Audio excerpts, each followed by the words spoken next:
I'm confused. Is it Friday? I don't know what's going on here, dude. I think it's Thursday and it's time for some caffeine. I thought it was time for a Friday night audit, but not on Thursday for real audit. It's really no vacancy. I don't know. Let's get it figured out. I'm Anthony. Welcome to No Vacancy Live. That's my friend Glenn. You're watching the #1 show in hospitality.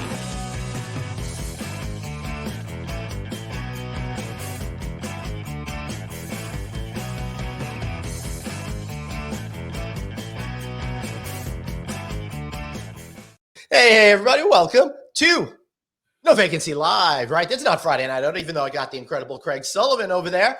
I can't promise we're going to be funny because we're not drinking today. We're going to be talking real serious stuff since Anthony's out of town today. Craig Sullivan, my friend, how are you today? I am great, my friend. How about yourself? Thank you for having me on the show today. I'm doing pretty great. You know why I'm great, Craig? Because I'm thinking about my good friends over at Radisson Hotels America. That's right. If you guys want to invest in a hospitality property, well, why not give these folks a chance? Speak to our friend Phil Yu over there, Chief Development Officer. They got great brands. Hey, Radisson Red, Radisson Blue, Radisson. That's what I'm thinking. RadissonHotelAmericas.com/en-us/development. Hey, dude, great to see you. I better just want to see a great Radisson Blue. We've got a brand new one over here in Anaheim.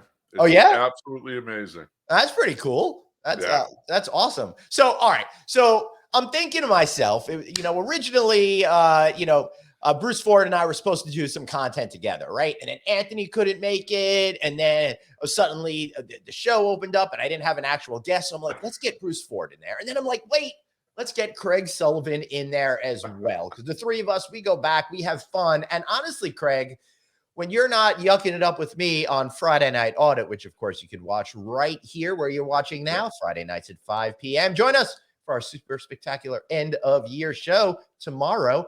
Well, Craig, you've got the CLIC Investment Conference. You're very focused on a lot of these issues with ownership, operations, and really understand the financial side of the hospitality business, right? That, and you know what? Our guest, Mr. Bruce Ford, has got the best information out there, and our friends at Lodging Econometrics have supported me for years. So, that's right. We're gonna bring Bruce in 1 second, but Craig, how's the dog? How's McCall? Oh, she's great. You're gonna meet her live on Friday Night Audit tomorrow. So that's right. If you didn't have reason to tune in before, well. Yeah, you do. It right there. And now the reason why you guys are watching this show, not because of Craig, though Craig is amazing. Definitely not because of me. It's because we've got the incredible Bruce Ford, Senior Vice President, Lodging Econometrics, joining us. Hey, Bruce, man, great to see you, dude. Good to see you, gentlemen. I'm all Disney fresh and ready to go. So are you still in that Disney halo, or have you watched any of the videos for the Galactic Cruiser and had your dreams crushed yet? Well, Glenn, no photos and no videos at the Galactic Cruiser, and it's like you're going off for a 3-day weekend at the dorm. So I'm not sure that everybody was all in on that, and they've had it does sound like going behind the Iron Curtain or something like that. Yeah, they've had a little bit of a crush of cancellations as people are reaching that 60-day window of time. And I'm not sure everybody's into that. I've also heard that it's kind of, it's really 48 to, 54 hours of you're just kind of at Galaxy's Edge. It's not even 48 hours. You check in at like 1 or 2 o'clock the first day, and you got to be out by 9 a.m. on the last day. So it's like a day and a half. And for a family of 4 with one kid under 10, one kid over 10, minimum price at the slowest time of the year is $6,000 for the family. So I think people are like, maybe not so much. Maybe not so much. And well, they were happy to put that deposit down at the beginning and get that reservation, and then decide later they didn't want to do it. So, well, I mean, if you looked at any of the video footage of it, it was not exciting to me. Made me be like, I don't know about that. Craig, that's a good point, Glenn. That ad campaign that came out late last month, earlier this month, has just looked horrendous. Right. And the memes on the internet, I'm surprised the internet didn't crash. I know. Now, a lot of people are slamming it, but the reason why we're talking about it here today, not just because Bruce brought it up, is also because the reality of it is they are competing against themselves with all the other great hotels that they have on property, all the amazing hotels that they have around them. I happen to think a lot of the hotels outside Walt Disney World are much superior to the ones that are operated by Disney World. That's another discussion for another day. But also, you're also competing against everything in Orlando, every cruise, every hotel, every resort, everything. So at this point, if you want to create something different, it's got to be something super special in order to get those high-end dollars. Am I wrong? Well, you're wrong. So let me start with the first thing. Okay. Mm-hmm. Disney is not a theme park. It's an experience park. Okay. And what they're trying to do with Galaxy's Edge. Yeah, but it's supposed to be a good experience. What they're trying to do with Galaxy's Edge is make it an even further experience. So you bring your droids back, you bring your lightsabers back, you're in the experience. And what they're trying to do with the Galactic Cruiser is something, honestly, that's never been done before. So, of course, it's going to be subject to a lot of scrutiny. And a scrutiny by people who have no experience in the scrutiny because it hasn't even freaking opened yet. Except it doesn't look like Star Wars. It doesn't feel like Star Wars. And how would you know that? By looking at the bridge that they showed. So the second thing is that by Disney hearing that doesn't sing a song that does not sound like Star Wars. Here's the other thing. Disney doesn't compete really with many other things in Orlando because it is an experience. It's an immersion. It's a different thing when you stay at the resort or at one of their properties and you're using the transportation system, or even if you're not, you're still within the Disney bubble. The Disney bubble for a family provides one of the most engaging vacations you can go on in the world. Correct. And I thoroughly buy into the whole thing. Okay. Now you're correct on all those points. However, from what I've seen with the advertising materials for this, it certainly doesn't look good to me at all. It looks like a weird, cheap facsimile of what people think a space cruise should be. And honestly, the hotels that they have for the premium that they're getting, and they're trying to charge like $500, $600, $700 now for the All-Star Resort, which is the equivalent of an outdoor corridor motel. To me, it's just not worth the value. Yes, they kill it on experiences. I've had amazing time staying at the Polynesian Resort, getting on that monorail, living in the bubble. But I think with the nickel and diming and all of that kind of stuff, I'm at the point now where I could take my family and we're going to go to Japan this summer and probably spend less money than dinner over at that new Steakhouse 71 Contemporary. But it's well past your time in life, Glenn. And I would tell you honestly, people have a hard time reading exactly how they present their packages because many of the room packages come with tickets, and those tickets are not cheap. So when you're talking on a per night basis with 4 people in the guest room with a ticket, the prices need to be compared when you start there. Right. So I will tell you the hotels aren't cheap at Disney, but at the same time, let me know a place where you can not rent a car, dine everywhere that you want, go to the theme park as late as you want, get extra experiences for going to the theme park as a resort guest, and be all within one enclave. It is totally unique anywhere in the world. Absolutely, totally unique. Sorry to cut you off for the 7th time. It's all good, bro. I'm used to getting cut off here on No Vacancy Line. Craig still has a point. But yes, but what I'm saying is you're absolutely right. Everything you're saying is absolutely correct. Correct. But we're talking about the value that I think people are starting to feel when they're in there for how much money now they have to spend. And you're trying to tell me I'm already spending hundreds of dollars to get in for the day, and now I got to use this Disney Genie Plus thing and then spend $80 more to get my family on the one ride that we're going to Florida for in the first place. So I think frustrations are abounding at this point. So it's $142.85 per hour, even when sleeping, when you're at the Star Wars Galactic Cruiser on their cheapest package for a family of 4. Yeah. So, Bruce, let me ask you, you brought this up prior to going that on CLIC Connect, our season finale, that you were looking forward to seeing if there were a lot of different foreign languages that would being spoken, that would be your first indicator that travel's on its way back. Right. Did that happen? And hold on. And Bruce just came back from, I'm sure it was an amazing family vacation down at Disney World. And you're a member of DVC, which you love. Please. And I'm an annual pass holder. Right. So for you, there's much more value than a dude like me just coming in, bringing his family. So that's the hat trick. There is a perception here for both of us. We're seeing things a little bit differently in that regard. Yeah. Tell us about the great time you had. Absolutely, many international travelers, really all over the place inside the parks. What was heartening, that I did see is that still some of my old time tricks of the trade do still work. Right. Going up early as a resort guest and getting through before they open the main gates. Yes, always really show up an hour before it opens at least. But if you're a resort guest, you get in before anybody else. Okay. The second thing is going to the park when it's going to close. Okay. And riding those rides when it's going to close. If you're trying to go ride Rise of the Resistance at 11:30 and stand in line, I wish you the best of luck. You're going to be there till 2:00. Okay. The fact is that you have to use your common sense. Okay. And that's why they call it come on sense. Okay.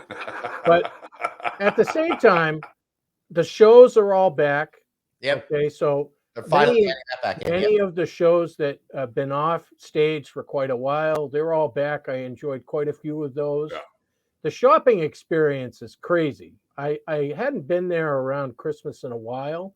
The stores were jammed. I mean, everything is jammed there, right? Couldn't move in there. Yeah. Okay. And the inventory is low. Okay. On some things that you would hope you would find, you can't find, or if they might have been in 6 shops before, it's only in 1 or 2 now. So you did have to hunt and peck a little bit. But we found absolutely everything that we wanted to find, and probably just should have souvenir shopped at the World of Disney at Disney Springs first, because that was really had absolutely everything. They got mobile checkout all over the place now, so you can scan right from your phone and just go up to the counter, show them what you have. Okay, you're good. Bye. Nice. And pay right on your phone securely with Apple Pay or your Magic Band or whatever you want. I love that Magic Band for that. But also, there's a lot more Marvel stuff around Disney now than there has been in quite a while, too, including a new store at Disney Springs. Oh, cool. Right next to the Star Wars store, which has quite a bit of additional things you won't even find in the park. Nice. So if you're going to go shopping, you should plan to go to Disney Springs, visit the World of Disney, and hit the other accompanying gift shops, because you're going to find more stuff and it's a little bit more, or I should say a little less crowded. The shops at Disney World, Magic Kingdom, and Hollywood Studios were just crazy jammed with people. Yeah. Wow. That's interesting. Yeah. It's good for the economy. So, sure is. And I'm looking to go into Disney on the, what day we go? March what? Are we going there, Craig? When's your CLIC conference? We are going March 11th. We're going March 11th because your conference is on the 10th. Right. Yes. I'm confused because you changed the day of the week it was at this year. Yeah. This was coming up. Be sure to the conference March 10th at the JW Marriott Anaheim, and we're going to be headed over to Disney the next day. That'll be a lot of fun. I'd make one other comment on the food and beverage experience at Disney.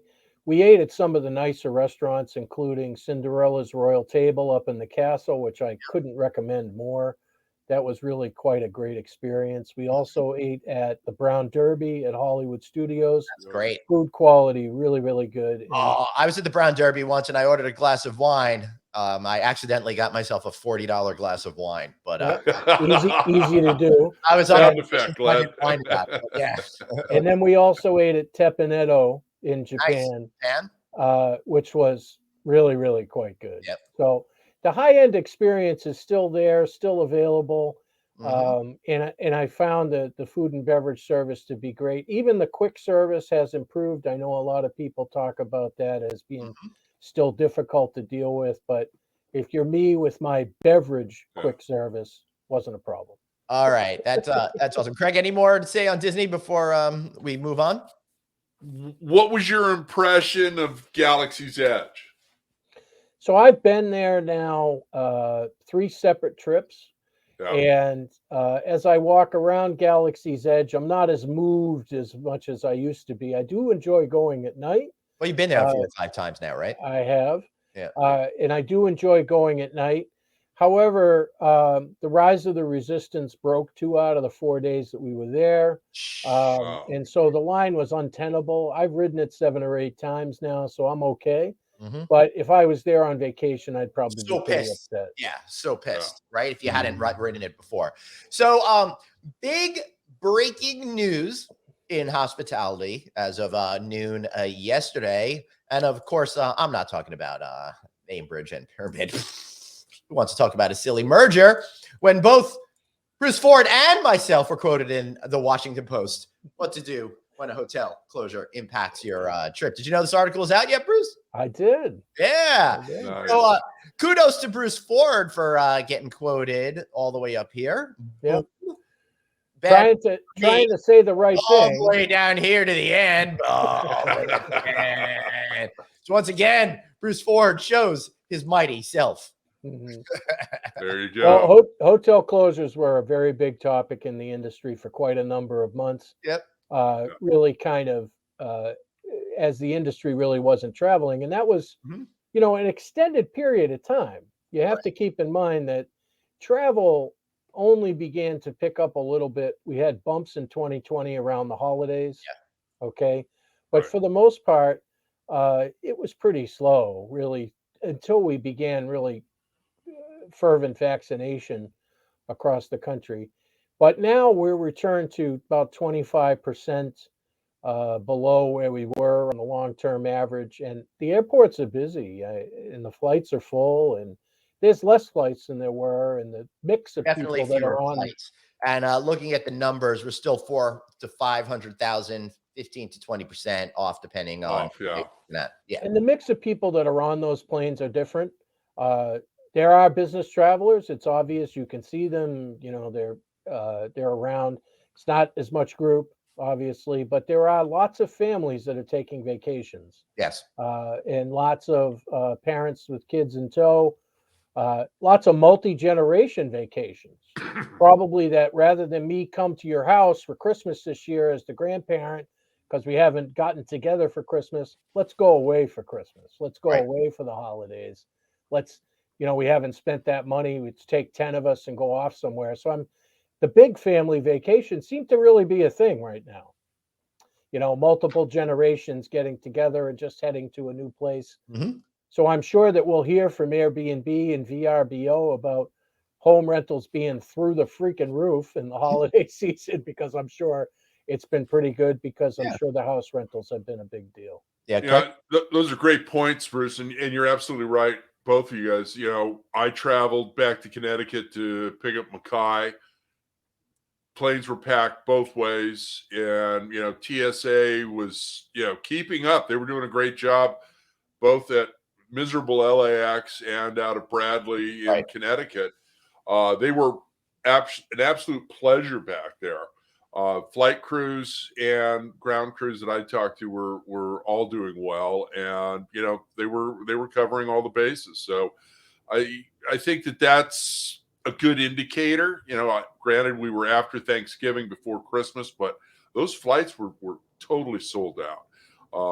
I also look at, you know, some of the stuff that's going on here in the Newport Beach, Orange County area. We've got a vast amount of visitors in here, and you know, it's coming back. It's both business, leisure, bleisure, all of it, you know, combined into one right now. Yeah. So I hope that the hotel industry is figuring out ways to accommodate these large families, and figuring out ways to accommodate the multi-generational traveler right now, because that was also a thing I heard very commonly at Disney, which was the children talking to grandpa and grandma while the parents are standing right there. So that's one thing I love about Disney, because I'm one of those guys, you know, so but I fit right in.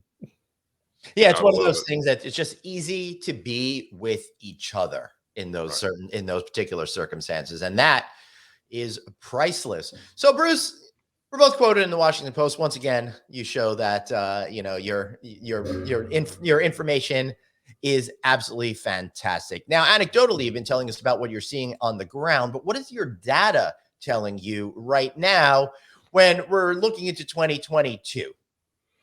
The first thing the data is saying, Glenn, is the transaction market is on fire right now. Mm-hmm. There are not only individual hotels selling, there are mergers happening, companies buying companies. There are portfolios transferring. As it is right now, when you sit back and contemplate commercial real estate as a whole, okay, hospitality still ranks in the top 2 or 3 in terms of investment in commercial property, simply because we're all going to travel. The mix of demand is different today, but the return of that demand ultimately will occur. And also, the heartening thing that I have seen is that average daily rate is actually pretty strong right now and is going to pull us out of the recovery first, simply because the costs are up. So the owners and the management companies have really maintained the rate. And Craig, we would pound on the table for years on downturns and say, don't give your rooms away. Don't discount the rooms. Well, I think the message has finally gotten through, but we're going to come out of the other side of this in 2023 and 2024, and it's going to cost 25% more to stay in a hotel room. Yeah, what it's going to really cost up and down the segments. How much more is it going to cost to operate that hotel? That's a great question. I don't know if I'm qualified to answer that. Right, but I do think that that's worth talking about, Bruce. Sure. If you don't know the exact numbers, because thank goodness the hoteliers have been able to maintain and increase rates, because with the way that inflation is going and the hard costs that they have are soaring, it still might eat away. Can you imagine if they started to drop rates? They'd be underwater really, really fast, even worse than they are now. Well, we're not seeing any segment really drop rates. I think we still have stable rates in economy, plus 2 or 3 or 4%. They don't have as much rate elasticity as some of the other segments do. But you've heard me say this the times we've been together this year already, that the days of staying in Times Square for under $400 a night are over. Okay. And when those hotels come back and are really kicking, even luxury hotels across the country, there won't be a luxury hotel room for under $500 a night because the costs won't support it. You're absolutely right. And let's take a look at the JW Marriott, in Anaheim. We've got a conference rate that is below $400, but if you check their rates right now, they are substantially higher than that. So if you haven't gotten your room reservation in yet for CLIC 5, you need to do that. That block is going fast, guys. You don't want to mess it up. Plus, you get the chance. This is going to be the way going forward. Okay, rates are going to pull us out of this. Okay, because occupancy and the right mix of occupancy is going to be slow to return. We're still going to be talking about that for 2 years. Really through end of 2023, I think, before really group is somewhat back to normal, because we're going to have less conferences next year, less expositions, but then also there's going to be less people at those conferences and expositions because there's less executives to take up those spots. Right. There's been more consolidation, so there's less executives. So you have a lot of contributing factors, happening there that are kind of changing the whole dynamic. But additionally to that, people are going to be making new and renewed decisions. And this is one of my new things I'm talking a lot about. The way I did it before in 2018 and 2019, I have pitched that out the window because it's a completely new time. And new and renewed decisions, I'm open to looking at other hotels when I go to a city that I've been at before. I'm open to looking at different offerings. I'm opening to do it differently. And you're going to get another shot. But you better be renovated and you better be teched up. And I have new expectations of what my hotel guest experience is going to be. So don't wait to do those renovations. Well, better yet, I hope you ordered everything you need for the renovations in 2019. Otherwise, it's probably never going to get here. Well, Glenn, they have had a significant reduction of product at the port. It's down 38% as of last week. Yep. Okay, so that is very good news, and we're working to solve that problem, and nobody expected to happen overnight. Okay, but I think the log jam has been broken, I think would be a way to say that, but there's still sticks in the river, shall we say, that need to be recovered. There you go. I think you're right about that, Bruce. And you look at the hotels that haven't renovated, they are going to be behind the 8 ball. They really are. You've also got Marriott announcing a new prototype for Courtyard the other day. So there's a lot of changes. And Glenn, you had a show the other day talking about tech. So you're absolutely right. If you're not teched up at this point, you are going to suffer. And I think the openings and looking at other hotels, what's shiny and new, I think people are going to gravitate towards that. You start putting in, on your description pages on the website, what you're offering tech wise, it's going to help out. If business travel demand is coming back in 1Q22, okay, and 2Q22 and 3Q22, don't you want to have recently renovated on every brand app that you can for your hotel? Yes. How do you qualify for that? You do it by doing the renovation and doing it now. Don't wait for Marriott to call and say, all right, we're putting this, it's time, you got to get it done. But by then it's already late. Totally, dude. But we know this business very well, and we know Marriott and other companies will have to make that call. The question is, when are they going to start making those calls and making those demands as everyone comes out of the COVID malaise? Happy New Year. They're already doing it now. Okay, they're already doing it now. And if you're savvy enough as an owner management company, you've already done all your refinancings, or you're embroiled in the middle of it right now to free up cash to do the renovations. And, you got to be the freshest looking thing on the block. You're going to want to be advertising that you new renovated. You're going to want to advertise you have faster Wi-Fi speed. You're going to want to advertise your cleanliness. There's a top couple of things that are really going to be important to those people who are going to make those new and renewed decisions. There you go. Great. So, all right, but this is a generalization. There's probably still you make those? I've never heard that before. I'm not saying I don't. On Friday. Generalizations are a great way in order for us to get the main message across without getting stuck in the weeds, right? But the reason why I say that is because there still are a lot of hoteliers who are maybe in a situation where they're in a big hole and they don't have they've used up a lot of money in reserves and simply don't have that cash to be able to go into those renovations.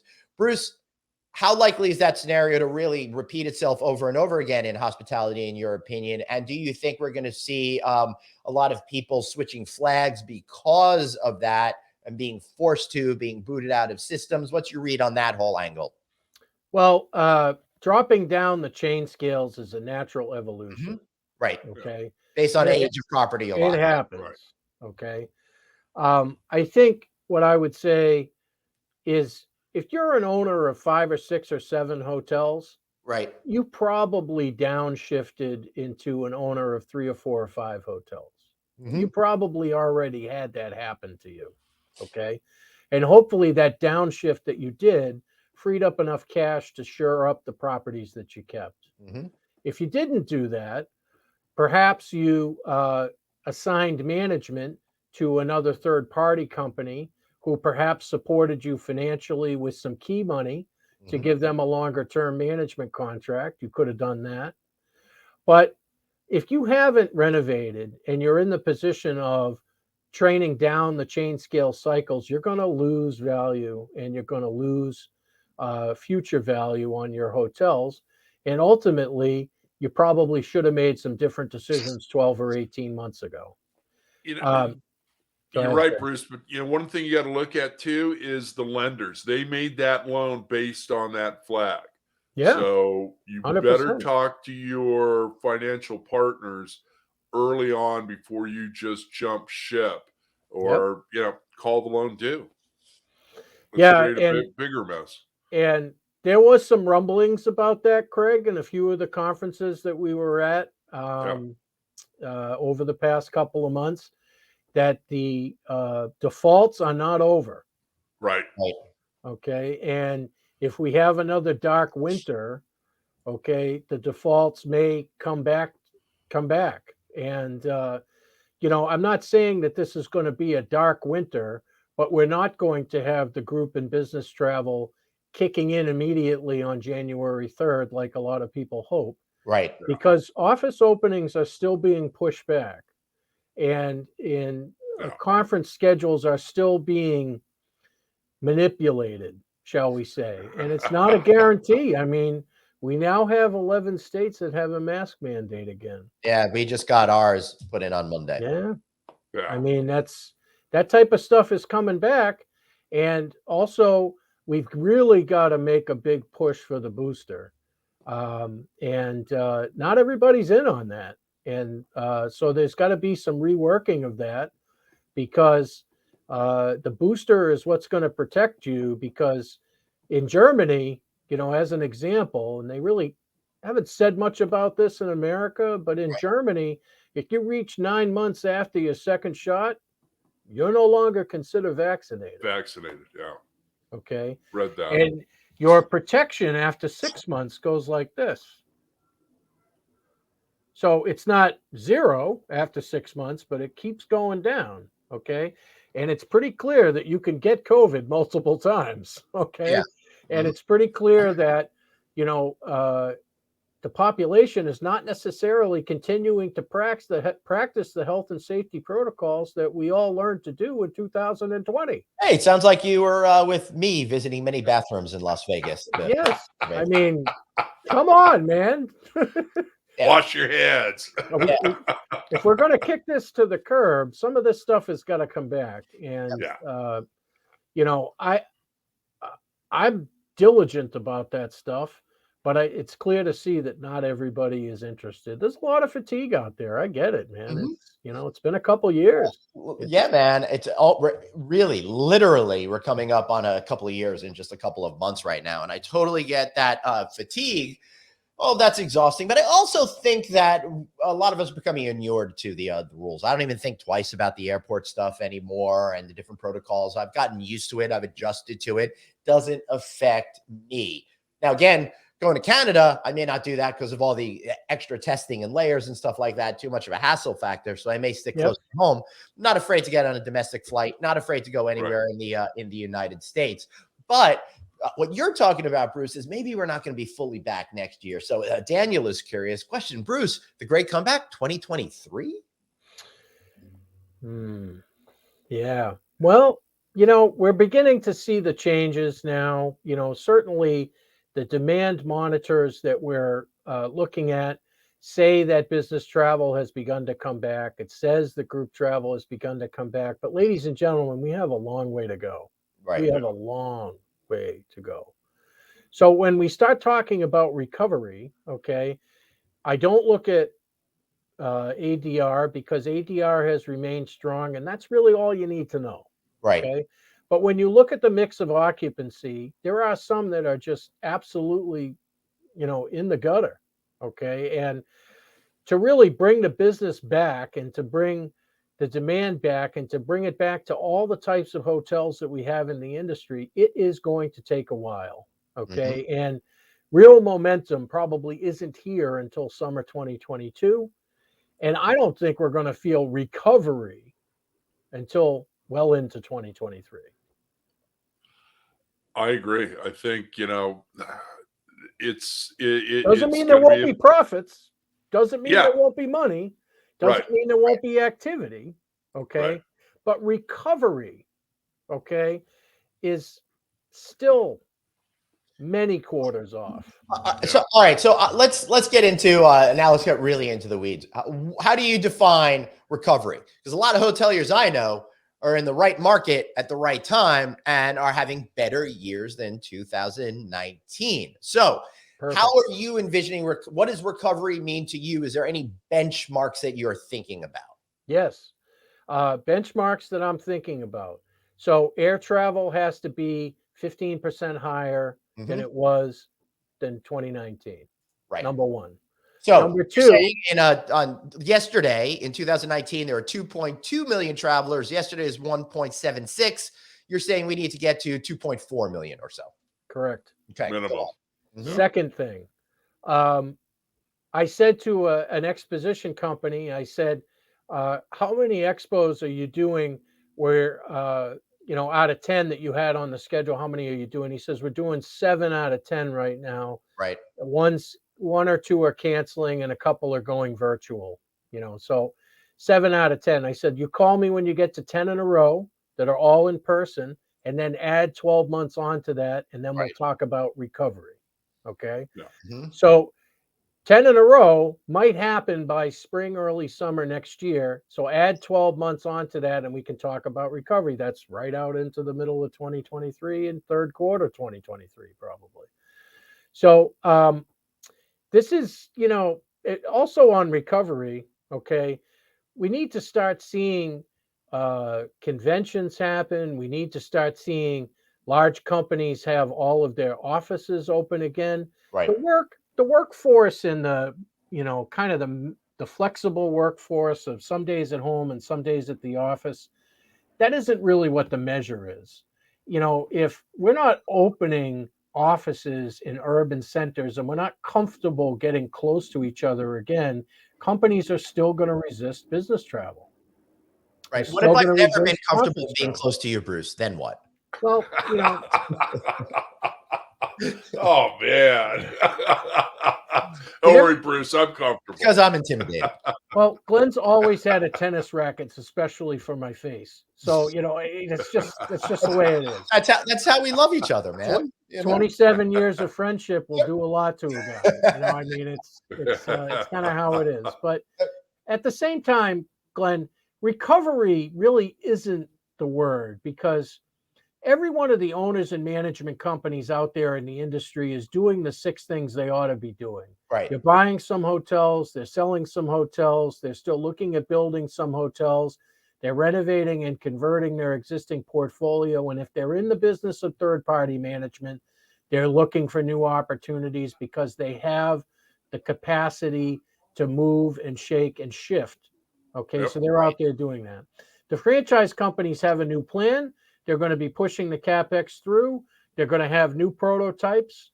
They're still not fully staffed, but they're staffed to make profits right now, and they'll grow as the industry grows. Right. So they've kind of got their trajectory set. All right. So in that vein, since we're in a hiring crisis, maybe the slow recovery is a good thing. Imagine if recovery came back like a bull and we're still in this hiring need. This may buy some time to staff up. And Jerry Nichols is awesome. Yep, he is. Hospitality. Yeah. Right. See, most hotels are still not hiring back all their food and beverage staff. They're still not really even at 50% capacity on their food and beverage staff because the group bookings aren't there. And they're not going to be there for a little while. So reimagine that food and beverage space, reset the way you're delivering food and beverage in your hotels. All that's on the table as much as your room and tech renovations, because I'm going to be looking for those options, because I don't necessarily, when I come back under safety protocols, I more than likely want to eat in the hotel. Yeah. Because I'm used to it. Okay. Right. And I might not go out and seek those other places to, quote, not be as safe. Okay. Especially when you're going to a state you don't go to all the time. So I think the race to get food and beverage concepts figured out again at hotels is on. So what you're really saying is this is a potential opportunity to help deliver more money to the bottom line if you get 100%. Really focused on that. Absolutely. 100%. Yeah. I think food and beverage can be a profit center in hotels, but it hasn't been for as long as I can remember. Yep. There's a group out here, Pacifica Hotels, that does a great job with food and beverage. And they've got a downtown LA hotel that I absolutely love, the Wayfair. And, it was their food and beverage that basically paid the rent, during, the height of the pandemic here in California. But all of their properties have a unique food and beverage experience. These guys get it, and they've stepped it up. And I think you're going to be seeing more and more of that, not just at the boutique and the specialty hotels, but you're also going to have it at, say, every airport hotel that you can name, every urban core hotel that you can name. It can't just be the Fairmont in San Francisco and the Pancakes Oscar in the morning and lamb chops at night. It's it's a huge part of the profitability right now. And if you look at, again, I'm going to use Pacifica Hotels. They've got 17 hotels or so here in California. They've got a plethora of them up in the Central Coast, and they've been running 90% occupancy since we reopened our hotels. Right. So food and beverage has been a huge part of that. So yeah, that's the profit center. That's where you're gonna make money. Got an email from Hilton today. So Hilton said that we're going to increase the food and beverage credit for our elite members, and so I leaned back and I thought about that, and I said, you know what? Club lounges are probably not going to open for a while. If they're not open, they're not going to open. Okay, we're going to push people down into the restaurant. We're going to change the offerings in the restaurant. Your food and beverage credit is good for breakfast or for dinner, whichever you'd like to use it for. Right. And I think that's really smart. And I would expect, that a few of the brands are going to have some more interesting food and beverage concepts that we'll be looking at coming very soon. Right. Conversely to that, in regards to the lounge and trying to make more money in that regard, I was at an event last night for the Long Island Hospitality Association, their annual holiday event. And I want to congratulate everybody over there who they were able to give $18,000 into scholarships to different schools focused on hospitality here on Long Island. So that was exciting. But I had a conversation with an individual who was telling me that one of the major hotel brand, premier property in New York City, has a brand new lounge, and they're looking to charge people who are not able to get access to it. Sounds a lot like those airport lounges to me, charging $50, $60 a head, and kind of rethinking how to do food and beverage in that way as well. People don't want to go to crowded spaces. Right. They're going to pay for it. Yeah. And they'll pay for the privacy. Okay. And that might be a takeaway right there. Pay for the privacy. Right. Okay. And I think we've seen that people are willing to pay ridiculous amount of money in order to be able to get what they feel that they need. Yep. Talking about that private club aspect, you look at what the House of Blues did, with their foundation room. Private club, you paid X amount. If you were in Vegas or in Los Angeles, New York, New Orleans, and it makes sense to do that and to hold your functions there in a private dining room. So yeah, I'm all in on that. Yep. It's not outside of the realm of possibility to begin to see some food and beverage branded concepts come into the hotels, particularly the full service ones. Yep. And I'm not talking Longhorn Steakhouse. Okay. By the way, Shula's pretty good. Longhorn good for its price point, by the way. So everybody knows. All right. So Colleen says rooftop lounges are doing well. I think rooftop lounges were doing well, and even with COVID, I think they would be even doing better at this point because they're so freaking cool. Bruce, what do you think? Oh, rooftop lounges, it makes it so much sense that you can be inside and outside, particularly if you're in a really a two-season market, as they say. Right. It doesn't really have winter. 3-season market where it's okay. But even in New York, you don't have a ton of rooftops that close, even though the dead of winter, Glenn, they figured out a way to make that an inside-outside space that functions. Yeah. You're not really eating up there, though. No, many of those many of the lounges in New York, it's really a beverage option. Not a lot of 3-course meals eating up there. You're going inside for that. So, of course, alcohol is the highest percentage return that you can have in a hotel in terms of revenue and in terms of profit. And so, anyway, a full-service hotel can figure out a way to sell more drinks at a higher rate, they want to do that. Absolutely. And if you look at, there was one new hotel that all of us stayed at. Well, it's not new now, but in the San Diego market when Alice was down there, and these nitwits didn't include a rooftop bar, and they were overlooking the water partially. It's like, what are you thinking? Now, on the flip side of that coin, we've got 1928 buildings in the downtown LA market where the developers have come in and found it relatively easy with the city of Los Angeles to activate those rooftops and have that as part of the program of the hotel. So do it, especially out here. Okay. We've got great weather, most of the time. So yeah, activate that rooftop. Yeah, absolutely. All right. So Kyle is curious about thoughts on labor shortages, retention, and filling those positions. I mean, I think Jeremy, we got to get you back on the show to talk about that. It's been a while, so drop me a line. But Bruce, what are you initially thinking when it comes to that particular issue? I don't think hotels are in a race to hire the group and catering team members. Right. I think they want to keep that staff thin and flexible. Right. I think if you are a multiple tool employee, you should be hanging your shingle out there now, because full service hotels are looking for those people that can flex the multiple departments. You're more valuable than you believe. Right. And so that's good. But if you are a catering server, I don't know if there's going to be much for you for a while. I got to be honest. The middle next year sounds better, but at the same time, the environment and the culture of working in a hotel, there seems to be more momentum for change than ever before, and that's really heartening to see, because it's been a tough industry to work for a long time. Lots of long hours, and so that change costs money. Okay.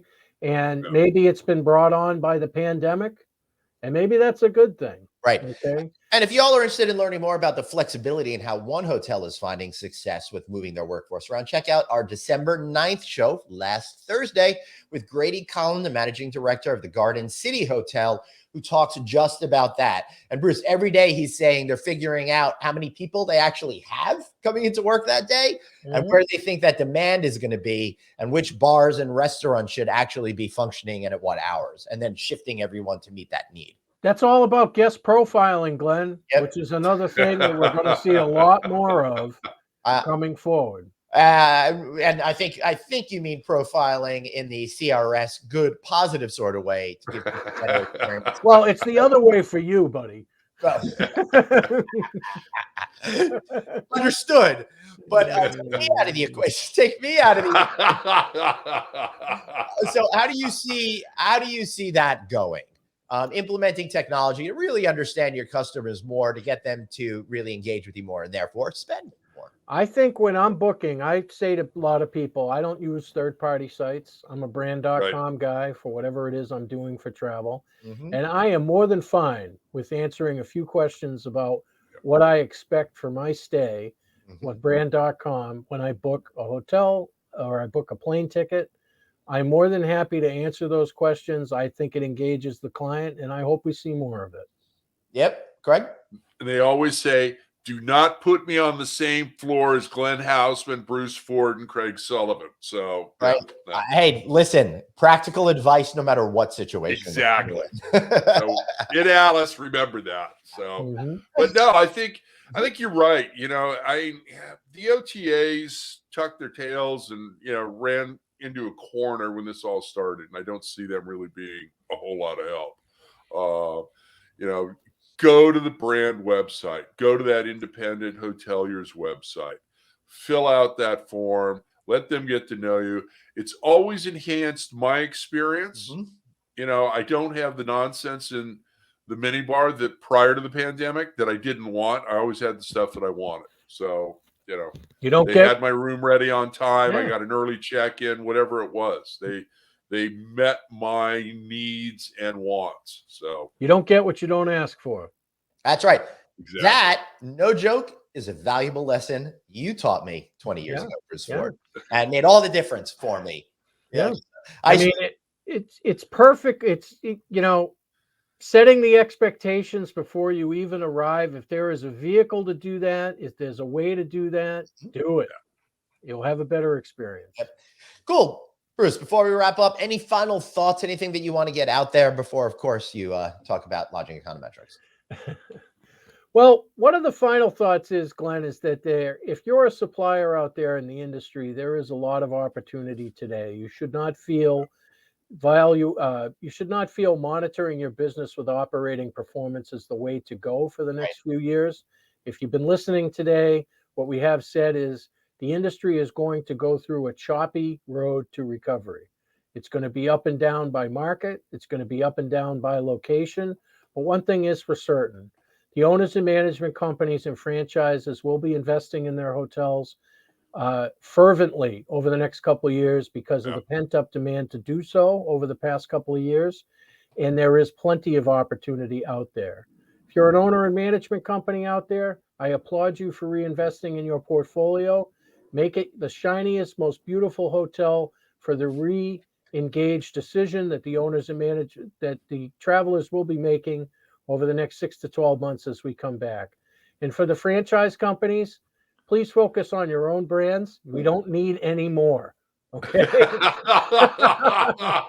And make those food and beverage concepts things I want to eat at.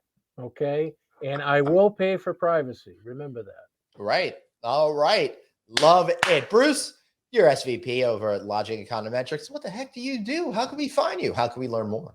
Well, I work all over the world, Glenn, as our company does. We have a database of hospitality, real estate information all over the world, more than 135,000 records of individual hotels, including about 140 fields of information on each property and project. Mm-hmm. We maintain that in our online database. I'm responsible for many of the global sales for the company. So you can find me on BFINNH on Twitter. I'm available also on LinkedIn. The company has a LinkedIn page, a Facebook page, and a Twitter page.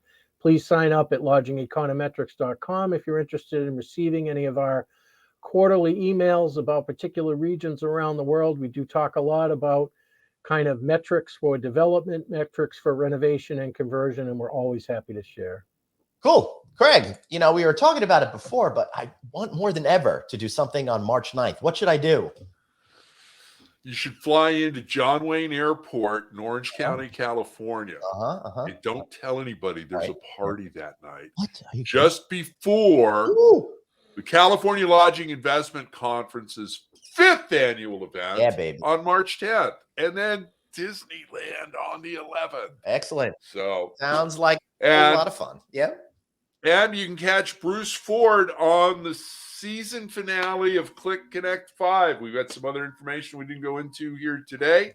And Bruce has always been my go-to for information. Used their platform for years. Great information. Glenn, thank you so much for the opportunity to be here, and I can't wait to be in the same room with both of you. I know. Soon enough again, we'll see each other at Alice. I'm looking forward to that. Hey, everybody. I just finally, after months of talking about it, yesterday we relaunched the Hotel Design Podcast with the great Glenn Coben of Glenn & Company. So that'll be our show for December. We got 4 great ones coming out in January, including with Marriott, Paul Steelman, who created the Resorts World and Circa and most of the buildings that you know and love that have casinos in them around the world. And I believe I got Malcolm Berg in there, who is with EOA, and he is the top designer of the year. So a lot of great shows coming. All of that. Check out the Hotel Design Podcast. And of course, guys, if you can't be watching us every day, but seriously, why wouldn't you want to watch these gorgeous men as we talk here? I do. Check us out on podcasts, Apple Podcasts, iHeartRadio, Stitcher, all of that kind of place. If you want to reach out to me, I'm at Traveling Glenn, and you can still talk to Anthony at Anthony Hotels. Guys, any final words? Glenn. Merry Christmas. Happy holidays. Happy holidays, everybody. Happy holidays, everybody. We'll be back next week. Tomorrow, Friday Night Audit with Craig Sullivan and myself. Come have some drinks with us. Have some laughs with us. Have some fun with us. We'll see you all later. Have a great day. And remember, what am I supposed to say? Blaze on. No, yes. You've only got one life, so blaze on. And as Andy would say, take care of be kind to yourself. Oh, Lord, I need a vacation. See y'all later. Aloha. Hasta luego.